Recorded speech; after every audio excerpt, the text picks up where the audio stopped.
আসসালামু আলাইকুম। ফেসবুকে ঢুকলেই দেখতেছি যে বেনজির আহমেদ, যে পুলিশের আইজিপি ছিল, ওনার তো ব্যাপক সম্পদের খোঁজখবর পাওয়া গেল কিছুদিন। এটা নিয়ে ব্যাপক হয়েছে, সমালোচনা আলোচনা হয়েছে। ব্যারিস্টার সুমনেও এটা নিয়ে একটা বক্তব্য দিয়েছিল। দেওয়ার পরে ওটা নাকি দুদকে আমলে নিয়েছিল, নিয়ে সেটা মামলা টামলা করছে। তো মামলা টামলা হয়েছে, ব্যাপক সম্পদের খোঁজ পাওয়া গেছে, দুদকেও বলছে।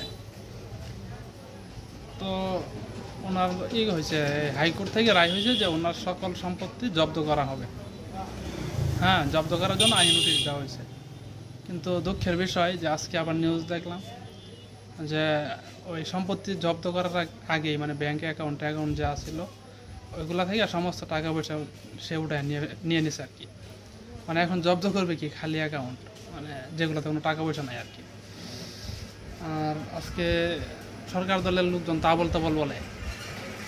ওবায়দুল কাদের বলতেছে যে বেনজির আহমেদ কই আছে, কোথায় আছে, এই বিষয়ে আমাদের কাছে কোনো ধারণা নাই। যে মানে দায় ছাড়া আলাপ, যে ওনাদের তো একটা দায়িত্ব ছিল যে এরকম একটা ক্রাইম করছে, দেশ থেকে এত টাকা লুট করছে, সাধারণ জনগণের টাকা, এইগুলা নিয়ে যাতে না যাইতে পারে বা এগুলা যাতে ভিড় করা হয় খুঁজে, ওইরকম একটা বক্তব্য ওনার দেওয়া দরকার ছিল। কিন্তু উনি একটা দায় ছাড়া আলাপ বক্তব্য দিলেন যে সে জানে না কি করছে না করছে, আর সে কোথায় আছে এই বিষয়ে তার কোনো ধারণা নাই। যে এটা আদালত দেখবে, দুদকে দেখবে, এই বিষয়ে আমাদের কোনো নাই। ওই বিএমপির একটা আর কি খুচা দেওয়ার একটা কথা ওই বলছে আর কি, যে লিস্ট করলে নাকি বিএমপির লোকজনের আগে আসবে। আচ্ছা, আসুক, সেটা বিষয় না। যে এখন যেটা আসছে এটা নিয়ে তো তার একটু হওয়া দরকার ছিল, একটু খোঁজখবর নেওয়া দরকার ছিল, জোরালো তাগিদ দেওয়া দরকার ছিল। কিন্তু এটা না করে তিনি মানে আবল তাবল বলে আর কি, এই অবস্থা।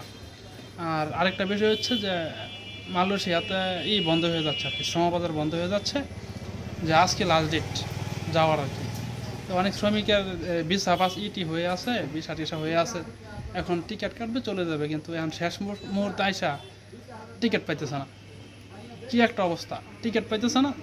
টিকিট যারা কয়েকজনে পাইছে, ওটার মূল্য 1 লাখ টাকার উপরে, মানে যাওয়ার ভাড়াই 1 লাখ টাকার উপরে। মানে কেমন একটা সিন্ডিকেট চিন্তা করেন বাংলাদেশে চলে। বাংলাদেশের সাধারণ মানুষের জন্য মানে এখন বেঁচে থাকাটাই অনেক কঠিন হয়ে গেছে আর কি। যে ওরা এত টাকা দেয়, আসলে বিদেশ যখন একটা মানুষ যায়, কখন যায়, দেশে যখন ঋণ ফিন হয়ে যায় তখন বিদেশ যায়।